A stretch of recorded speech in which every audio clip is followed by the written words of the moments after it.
시비 거는 기사가 하나 외신에 있거든요. 여기 난 눈에 딱 띄는데 이거 아유 뭐 기쁜 날이실 텐데 제가 여쭤봐서 죄송한데 월스트리트 저널에서 기사를 썼어요. 그러니까 아까 우리 가디언 알자지랑 네, 다 얘기했죠.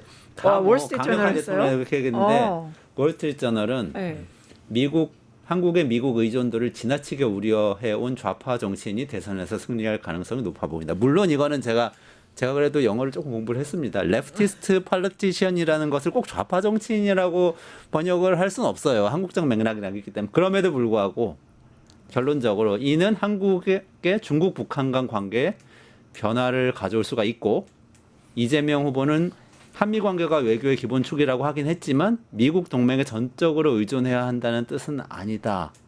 라고 말해서 트럼프 대통령을 복잡하게 만들 수 있다고 썼어요. 그러니까 그게 어떻게 해야 됩니까? 제가 대사관 통해서 확인을 한 거는 왜냐하면 이재명 그 후보님께서 그러니까 지금이 아니에요. 그러니까 과거에 발언하셨던 것들이 반미 반일로 좀 보여서 우려가 된다는 입장을 표명하시긴 했어요. 아니 근데 그렇긴 한데 이제 월스트리트저널에서 이걸 썼다는 거죠. 왜냐하면 워싱턴 주류에서 여전히 굳건한 한미 동맹을 기반으로 해서 이제 모든 거를 해나가겠다는 말씀을 하셨음에도 불구하고 워싱턴 주류에서는 여전히 이재명 후보에 대한 불신이 있다는 거예요. 그러니까 대통령이 됐으니까 어떻게? 네, 이걸 한번 기억해 보세요. 얼마 전에 주한미군 4,500명 감축된다는 거 그거 월스트리트 저널의 특종이죠.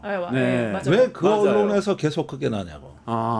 네, 지금 이것도 연장선입니다. 네. 그때도요. 맞아. 그 기사가 다른 언론도 아니고 단독 기사로 월스트리트 저널에 나간 거거든요. 이걸 제가 한두 번 겪으면 말이 아닌데 항상 펜타곤의 단독 기사는 거기서 주워 먹었어요. 맞아요. 지금까지. 그러면은 예를 들어서 주한미군 감축을 하는데 펜타곤에서 옛날에 뭐 럼스펠드 장관이다 뭐 하는 네오콘들이 검토를 할 때 저기 극비리에 검토를 해가지고 이 미군 장성들은 자릿수 줄어들까봐 저항하니까 그걸 갖다가 해가지고 그때도 월스트리트 저널에 흘렸어요. 이번에도 그랬어요. 그런데 저 기사가 왜 그 매체에 나오느냐는 거예요. 나는 워싱턴의 어떤 그 매파 그룹들의 나팔수가 원래 이 언론이고 이렇게 보면은 노무현 정부 초기 같이 한국에 대한 어떤 견제구가 항상 같은 패턴으로 반복이 되는 거다. 길들이기를 시도하는 거죠. 아니 그렇게 됐죠. 그러니까 우리가 이런 부분들은 조금 더 유념을 해야 되는 게 뭐냐면은 그 언론에서 보도를 하고 나와가지고 미 정부가 항상 또 수습을 하느라고 바빴습니다. 네. 이번에 4,500명 감축건도 그랬어요. 맞아. 그래서 저게 또 여기에서 나왔다. 아마 같은 쪽에서 언론 플레이 하지 않았는가 저는 그렇게 보는데 이런 부분에 대해 가지고 무시를 해서는 안 되겠지만 이것이 우리한테 주는 어떤 심리적인 영향 맞아요. 이런 것들은요. 이거 분명히 내일 또 조선일보가 왕창 받아서 그렇죠. 이런 부분의 맥을 알면은 저는 이거는 저기 집권하면은 바로 관리할 수 있고 또 끌려가서는 안 되는 대목이다 이 대목이 이게 저는 그거 분명히 알려드리고 싶어요. 저는 외교가 이걸 확인을 했어요. 워싱턴이랑 다 확인을 했더니 어떻게 되냐면 그러니까 말씀하신 대로 미국의 그 워싱턴에서 여러 가지 의견이 있는데 결론만 말씀드리면 미국 정부의 입장도 아니고 국무부의 입장도 아니에요. 그러니까 월스트리트 저널에서 나왔던 과거의 그 주한미군 그 감축도 절대 그 본인들 의견이 아니고 정말 일부 소수에서 그렇게 흘림으로 인해서 자신의 이익을 어떻게 추구하려고 하는 일부 소수가 그렇게 월스트리트 저널을 이용하고 있다. 이번에도 똑같이 이재명에 대해서 그렇게 길들이기 작업. 그러니까 뭐 좌파 대통령 우리 말 안 들으면 어떡해?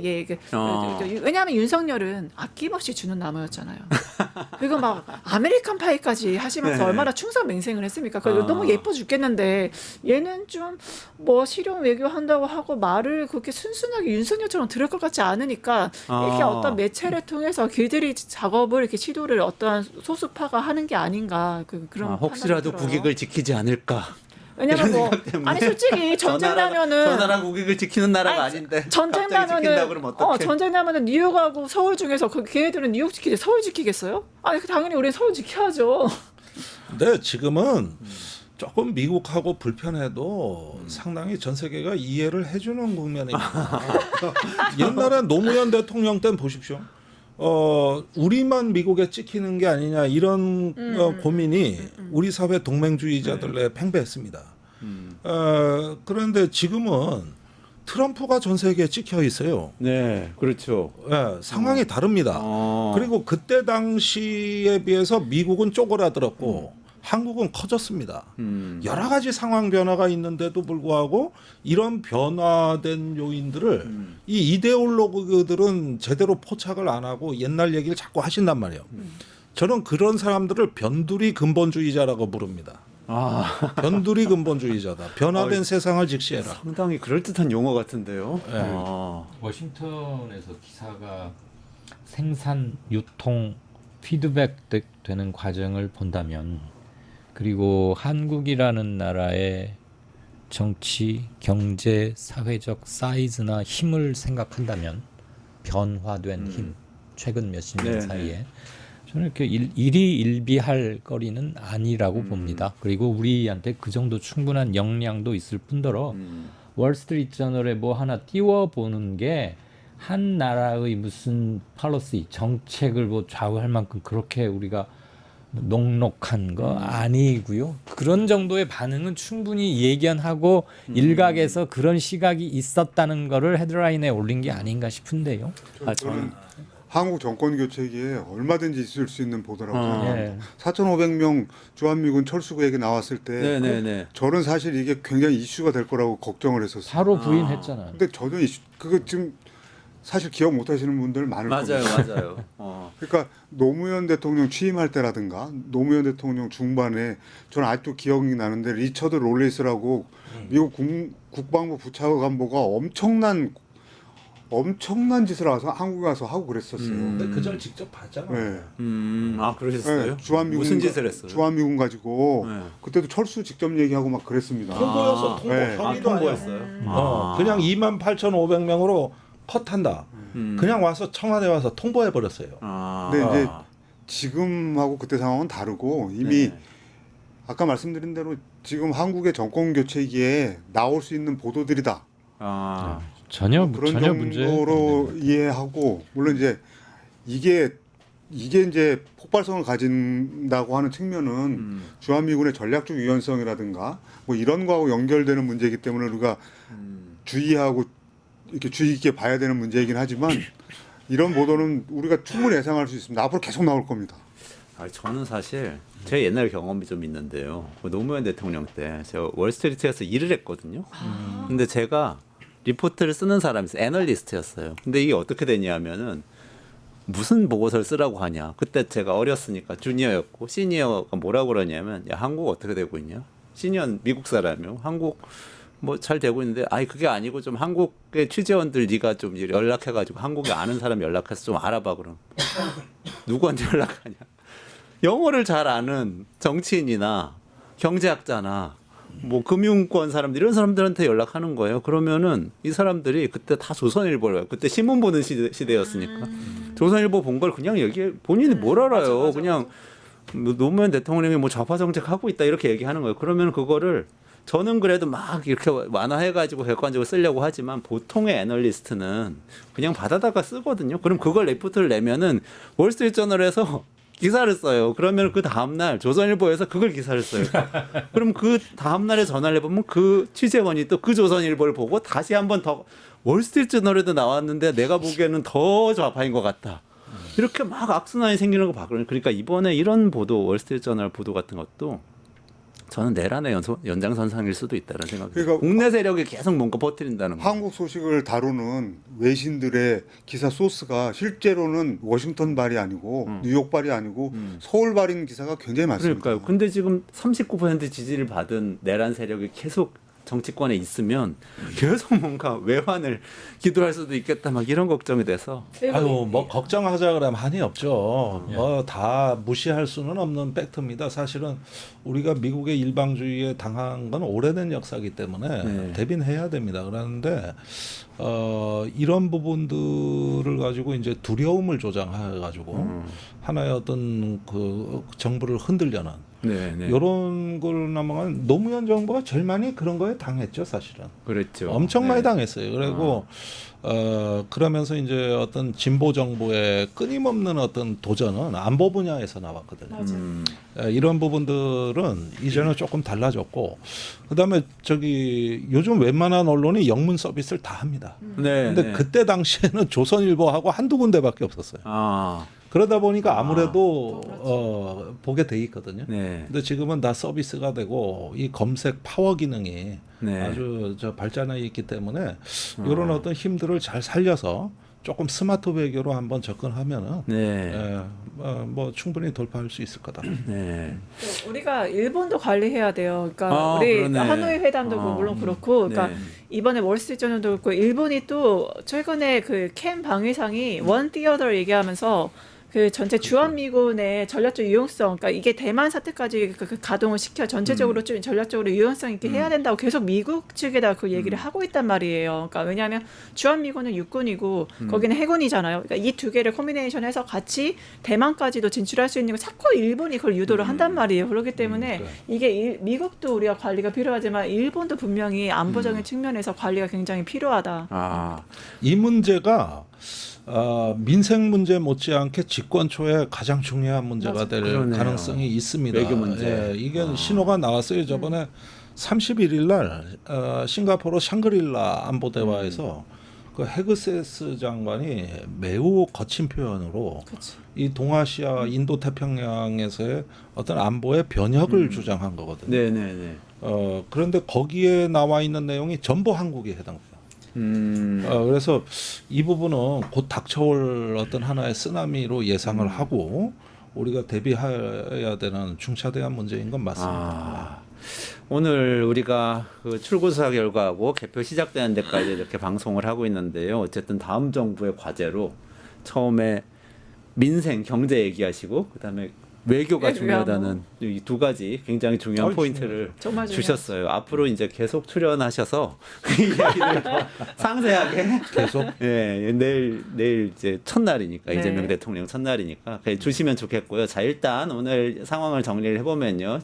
이 방송 3사 뭐 투표율은 이게 2000년 이후에 21세기 들어서 가장 높은 투표율 기록했고 대선은 끝이 났고 그 방송 3사 공동 실시한 출구조사에서 이재명 후보 51.7%, 김문수 후보 39.3%, 두 후보 간의 격차 12.4%로 예측되었습니다. 그리고 개혁신당 이준석 후보는 7.7%로 예측됐고 민주노동당 권영국 후보 1.3%로 예측이 되었습니다. 그래서 아마도 무난하게 이재명 후보가 과반수로 당선될 것으로 그런데 예측이 됩니다. 개표에서 한 가지 참고하실 점이 있나요? 네. 제가 이게 지금 초반에 김문수 후보가 앞서가는 걸로 돼 있는데 네네네. 아무래도 민주당 지지자들이 사전 투표를 많이 했잖아요. 네네네. 근데 그 투표하면 좀 늦게 개봉되는 거 아닙니까? 근데 원래 초반에 사전투표 개봉되지 지난번에는 않았나요? 초반에 네. 사전투표가 그래? 열려서 근데 이번에는 어떻게 되는지 모르겠어요. 근데 뭐 그거는 개표가 조금 더 진행이 돼야 될 그거랑 것 재외국민 같은데요. 그 두 개가 한 그럼 좀 네. 두고 보시죠. 조금 더 이 개표율이 아직은 5% 정도 나왔는데 이 5% 개표에서 이재명 후보 45.6%, 김문수 후보 46.35%, 이준석 후보 7%인데 요거는 5% 갖고 모를 것 같고 20-30% 정도 돼야 될 것 같고 선관위에서도 자정께에 윤곽이 드러날 것 같다. 아. 네, 이렇게 뭐 얼마 안 남았습니다. 네, 2시간도 안 남았습니다. 이렇게 얘기하고 있으니까 출구조사 결과가 뭐 대체로 이어질 거라고 보고 네 분을 자정까지 모시고 방송을 하면 좋겠지만 일단 쉬셔야 되니까 살려주세요. 저 지금 제작진 비명 소리 들렸죠? 네. 그분들도 지금 인권이 계속 있습니다. 미니어로 끝날 시간 지났는데 안 끝났네. 그래서 그러고 있는데 그래도 마지막으로 이재명 후보, 이재명 대통령, 이재명 정부가 출범하면 요거 하나는 꼭 해주면 좋겠다가 협치, 민생, 외교 말씀 주셨지만 구체적으로 하나씩 말씀 주시고 새 대통령에 바라는 점 하나 말씀 주시고 마무리를 오늘은 하도록 하겠습니다. 누구부터 하실까요? 다들 눈을 피하시는데. 네. 선대위 측에서 먼저 말씀 주실까요? 네.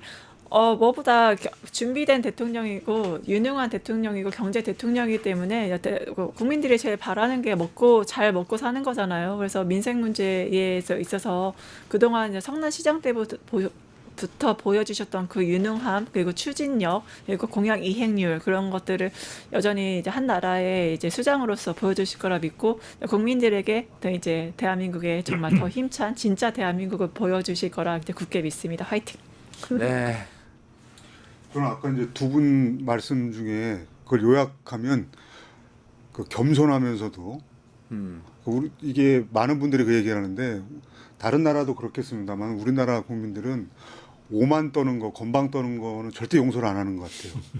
불과 내년 6월에 지방선거가 있기 때문에 하기에 따라서 오히려 지방선거가 또 심판의 장이 될 수도 있습니다. 1년밖에 안 되기 때문에 지금의 이 분위기가 연결될 가능성이 높긴 하지만 그래서 겸손하면서도 또 내란 완전히 내란 세력 척결하고 종식하고 이런 문제에 대해서는 아주 단호한 그런 정부가 되기를 좀 기대를 해봅니다. 예, 은박 요정들 잊지 마시라. 키세스. 주권 재민이 왜 목놓아 외쳐졌는지를 항상 염두에 두시라. 그렇게 할 것 같고요. 네. 더불어 국민 자존감이 높아지면 좋겠습니다. 네. 김종대 의원님. 아유 잠깐만요. 글쎄 저는 이번 대선에도 여전히 가려진 조금 우리가 표출하고 싶었던 그 사회적인 약자, 권리방 노동자들, 그다음에 또 이번 대선에서 가장 가슴 아픈 게 참사가 연이어 일어났어요. 맞아요. 그러니까 김문수 태안에서. 후보가 중대재해처벌법 악법이라 그렇게 1차 토론에서 한 다음 날 SPC에서 노동자가 끼어서 사망을 했고 그다음에 3차 토론 끝나고 어제 저기 선거운동 마지막 날 태안 화력발전소에서 네. 그 김용균이 사망한 바로 그 발전소입니다. 거기네요. 거기서 또 일어나서 보세요. 계속 같은 데서. 근데 어떻게 또 일어나요? 한 번 그랬는데. 이러는 거죠. 근데 전혀 바뀌지 않았다는 이게 참 거죠. 중대재해처벌법이 있는데도 이런데 그걸 약화시킨 게 윤석열 정부 아닙니까? 이런 식으로 법과 어떤 그 인권, 생명, 안전 을 무너뜨린 데 대해서는 참으로 용서하기 어렵다. 그래 하루에 6명이 죽어나간다. 이런 어떤 상황에다가 작년이 또 유달리 사람이 많이 죽었어요. 15년 만에 자살자가 최고치였고 이게 뭐 제주 사사망장 사망자보다 많이 돌아가셨고 의료대단으로 초과 사망자가 또 3천여 명 발생했고 거의 2만 명이 저기 돌아가시지 않아도 될 분이 돌아가신 분들 네. 2만 명입니다. 2만 명. 그러니까 정말. 내가 한 저기 21세기 들어서 정말 2024년만한 죽음의 해가 또 있었을까? 저는 기록상 그런 기록을 모른다. 그래서 이런 것들을 이제 생명과 안전, 보살핌 이런 부분으로 어떻게든 시대 정신을 좀 바꾸자고 했던 게 우리 목소리였는데 뭐 표로는 이게 얼마나 됐을지 몰라도 목소리는 전달이 됐을 거다. 네. 그런 점에서 여기서 이제 우리가 분명하게 무언가 한 시대의 전환점을 만들어야 된다는 건 매우 절박하다는 거. 네. 이 말씀 꼭 드리고 앞으로 계속 대화해 나가겠습니다. 알겠습니다. 저는 아까 김종대 의원님이 민주주의 회복 이거 취임사 일성으로 해야 된다고 하실 때 약간 울컥했어요. 너무 6개월 동안 긴장해가지고 막 방송을 해가지고 이제 회원의 순간이 왔습니다. 미래로 나가야 되니까 저도 한 가지 바람을 얘기하자면 여기 계신 네 분을 꼭 중용하셔서 전수미 변호사님, 황방열 특보님, 김종대 의원님, 이강윤 소장님 중용하셔서 좀 나라를 협치하면서 이렇게 폭넓게 운영을 해가시면 좋겠다 이런 부탁드리면서 오늘 뉴스토마토의 내란 끝장쇼 내란이 끝장났음을 확인하면서 마무리하도록 하겠습니다. 김종대 의원님, 이강윤 평론가님, 전수미 변호사님, 대변인님 그리고 황방열 특보님 감사합니다. 고생 많으셨고요. 고생 많이 하셨습니다. 고생하셨습니다. 박수 한번 칠까요? 네. 유튜브 구독하고 실시간 채팅과 댓글을 남기시면 매일매일 7천 TTCO를 드립니다. 참여 방법은 통통물 어플을 다운로드하고 회원가입과 로그인을 해주세요. 마이페이지에서 나의 회원 고유 번호를 복사해주세요. 유튜브 구독 후 실시간 채팅이나 댓글창에 고유 번호를 한 번만 입력하면 준비 끝! 지금 유튜브 채팅과 댓글 쓰기 참여하고 실천 TTCO 받아가세요.